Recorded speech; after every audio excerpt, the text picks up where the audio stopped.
Dear students, हम लोग study कर रहे हैं क्लास 8th की साइंस बुक का first chapter crop production and management. और इस चैप्टर में बच्चों जो हम लोगों का आज का टॉपिक है वो है basic practices of crop production. ठीक है, कि किसी भी क्रॉप की प्रोडक्शन के लिए क्या क्या स्टेप्स फॉलो किया जाता है। ठीक है, तो चलिए इस टॉपिक को स्टार्ट करते हैं। तो देखिए, इसमें बूझों हैं, बूझों के दिमाग में एक क्वेश्चन है। ठीक है, हमेशा ये सोचते रहते हैं, why paddy can not be grown in winter season. ये जो पैडी है, जो धान की खेती होती है, इसको हम लोग विंटर के सीज़न में क्यों नहीं कर सकते। तो इसका आंसर पहेली देती है, paddy requires a lot of water. ठीक है, पैडी को ग्रो करने के लिए बहुत ज़्यादा पानी की ज़रूरत पड़ती है। Therefore it is only grown in rainy season. ठीक है, इसलिए पैडी की खेती सिर्फ़ और सिर्फ रेनी सीज़न में ही की जाती है। ठीक है, क्योंकि विंटर के सीज़न में अगर आप पैडी को लगाओगे तो पैडी को वो प्रॉपर पानी नहीं मिल पाएगा, जिससे उसकी ग्रोथ नहीं हो पाएगी, तो आपकी फसल ख़राब हो जाएगी। ठीक है, cultivation of crops involves several activities undertaken by farmers over a period of time. तो कह रहा है किसी भी फसल की खेती, ठीक है, करने के लिए बहुत सारे स्टेप्स किसान लोग फॉलो करते चले आ रहे हैं over a period of time. ठीक है, बहुत समय पहले से। और ये जो एक्टिविटीज़ है, आप देखोगे कि ये एक्टिविटीज़ बिल्कुल सिमिलर होती है।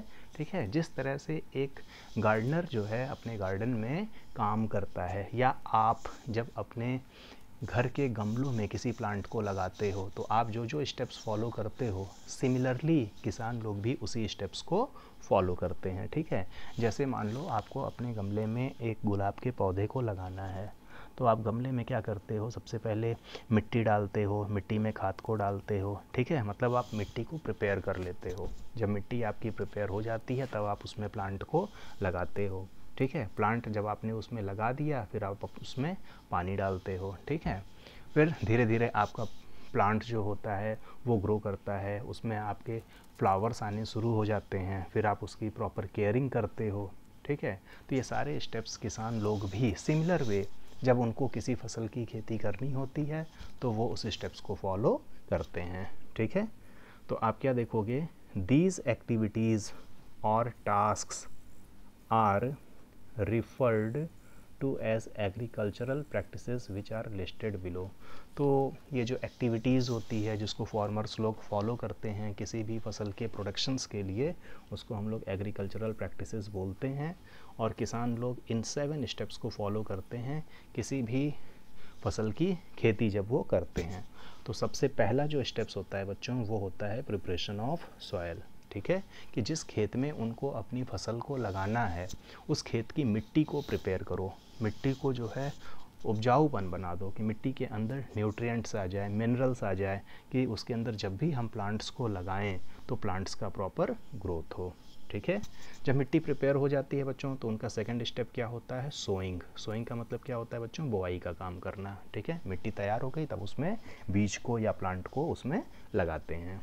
ठीक है, थर्ड स्टेप्स क्या है बच्चों, एडिंग मैन्योर एंड फर्टिलाइजर्स। उस फील्ड में अब उनको खाद डालनी है, उनको यूरिया डालनी है, जिससे मिट्टी के अंदर न्यूट्रिएंट्स और आ जाए और मिनरल्स आ जाए, जिससे प्लांट्स की ग्रोथ अच्छी हो। अब नेक्स्ट जो फोर्थ स्टेप्स है वो बच्चों क्या है, इरिगेशन। इरिगेशन का मतलब क्या होता है, सिंचाई करना। ठीक है, कि आपके खेतों में प्लांट्स को जब जब पानी की ज़रूरत होगी तो किसान लोग खेतों में पानी देते हैं। ठीक है, नेक्स्ट फिफ्थ स्टेप्स क्या है, प्रोटेक्टिंग फ्रॉम वीड्स। वीड्स क्या होता है बच्चों, खरपतवार। ठीक है, जो घास आपकी उग आती हैं प्लांट्स के साथ साथ खेतों में, उसको क्या होता है, खेत से रिमूव करना होता है। ठीक है, क्योंकि अगर आप लोग खरपतवार को अपनी खेत से नहीं रिमूव करोगे तो उसके अंदर जिस फसल को आप लगाए रहोगे उस फसल की ग्रोथ अच्छी नहीं होती है, आपकी फसल ख़राब हो जाती है। तो अब जब आप चाहते हो कि आपकी फसल अच्छी हो, उसका प्रॉपर ग्रोथ हो, ठीक है, तो वहाँ से हमें वीड्स को रिमूव करना पड़ता है। तो फिफ्थ स्टेप हो गया protecting from weeds. Sixth step क्या होता है बच्चों, हार्वेस्टिंग। जब फसल पक के तैयार हो गई है तो अब उस फसल को क्या करना है, काटना है, उसकी कटाई करनी है। ठीक है, फसल कट गई, जब फसल कट गई तो आपको क्या करना है, उससे अनाज को अलग करना है भूसों से। ठीक है, तो अब ये स्टेप हो जाएगा। इसमें हार्वेस्टिंग एंड थ्रेसिंग, ये आपका 6 के ही स्टेप्स में आ जाता है। तो अब जब आपके अनाज भी अलग अलग हो जाते हैं तो अगला स्टेप क्या होता है, स्टोरेज। उस अनाज को अच्छे तरीके से स्टोर करके रखना है, उस अनाज को सड़ने से बचाना है, ठीक है। उस अनाज को इंसेक्ट्स से बचाना है कि अनाज हमारा ख़राब ना हो पाए, जिससे हम इस अनाज को लार्ज समय तक, ठीक है, लार्ज टाइम तक हम इसका यूज कर सकें।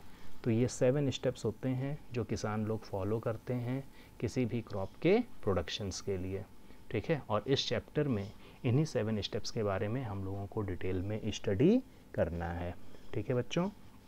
तो इसके आगे का जो टॉपिक है प्रिपरेशन ऑफ सॉयल, ठीक है, जो एग्रीकल्चरल प्रैक्टिसेस का फर्स्ट स्टेप्स है, जिसके बारे में हम लोगों को डिटेल्स में पढ़ना है कि मिट्टी को किस तरह से तैयार की जाती है। इसको हम लोग अपने नेक्स्ट वीडियो में कवर अप करेंगे, ठीक है। तो आप लोगों को बच्चों लिखना क्या है कॉपी में, वो मैं आप लोगों को बताता हूँ। तो सबसे पहले सारे स्टूडेंट्स क्रॉप्स की डिफिनीशन नोट कर लेंगे, ठीक है, जो मैंने आप लोगों को बताया था। तो आप लोग यहाँ से स्टार्ट कीजिएगा, ठीक है, और ये यहाँ तक नोट कर लीजिएगा क्रॉप की डिफिनीशन। क्लियर है। उसके बाद हम लोगों ने क्या देखा था, हाँ ये चीज़ जैसे कि इंडिया आपकी एक वास्ट कंट्री है, ठीक है, जिसके कारण place to place climatic conditions change होती है, टेम्परेचर चेंज होता है, ह्यूमिडिटी चेंज होती है, रेनफॉल चेंज होता है, ठीक है। और इसी के कारण इंडिया के डिफरेंट पार्ट्स में हम लोग डिफरेंट तरह के क्रॉप की प्रोडक्शंस कर पाते हैं, ठीक है। तो ये आपको नहीं लिखना है, आपको जो है क्रॉप की डिफिनीशन सिर्फ नोट कर लेनी है। और फिर आपको जो नेक्स्ट नोट करना है कॉपी में, वो ये नोट करना है बेस्ड ऑन सीज़न, सीजन के बेसिस पे ये जो क्रॉप है, क्रॉप को 2 कैटेगरी में डिवाइड किया गया है, ठीक है। वो पहला क्या है बच्चों, खारिफ क्रॉप, और दूसरा कौन सा है, रबी क्रॉप्स। ये पूरा ही आप लोग अपनी कॉपी में नोट करोगे यहाँ से यहाँ तक, ठीक है, खारिफ क्रॉप और रबी क्रॉप, ये नोट कर लेना बच्चों। उसके बाद देखो यहाँ पे लिखा है, ये खारिफ क्रॉप तो आपका हो गया रेनी सीज़न, और रबी क्रॉप्स ऐसे क्रॉप्स जिसको विंटर सीज़न में लगाया जाता है, ठीक है। वहीं कुछ फसल्स ऐसी होती हैं जिसको समर में डिफरेंट प्लेसेस में लगाया जाता है, ठीक है। तो ये आपका नहीं है, बेसिकली आपको इन्हीं दोनों को अपनी कॉपी में नोट करना है। तो ये 2 चीज़ें हो गई, पहली क्रॉप की डिफिनीशन, फिर सीज़न के बेसिस पे क्रॉप को 2 कैटेगरी में डिवाइड किया गया, खारिफ क्रॉप, रबी क्रॉप्स। और बच्चों आप लोगों को जो कॉपी में नोट करना है वो ये 7 एग्रीकल्चरल प्रैक्टिसेस, ये जो 7 स्टेप्स हैं जिसको फार्मर्स फॉलो अप करते हैं किसी भी क्रॉप के प्रोडक्शन के लिए, ठीक है। ये अभी सिर्फ आप हेडिंग इसमें नोट कर लेंगे, ठीक है। आपसे एग्ज़ाम्स में डायरेक्टली ऐसे पूछा जा सकता है कि एग्रीकल्चरल प्रैक्टिसेस के 7 स्टेप्स को लिख दीजिए, तो आपको सिर्फ ऐसे लिख लेना होगा। फर्स्ट है प्रिपरेशन ऑफ सॉयल, सेकंड है सोइंग, ठीक है। तो आप लोग हेडिंग डाल के इन 7 पॉइंट्स को नोट कर लेना, और कॉपी आप लोग बनाते चलिए, ठीक है। जितनी चीज़ें आपको बताई जा रही हैं आप लोग स्टार्टिंग से उसको लिखते जाइए, ठीक है। जब आपके स्कूल्स खुलेंगे तो आपकी कॉपियाँ चेक हो जाएंगे, ठीक है बच्चों। So have a good day.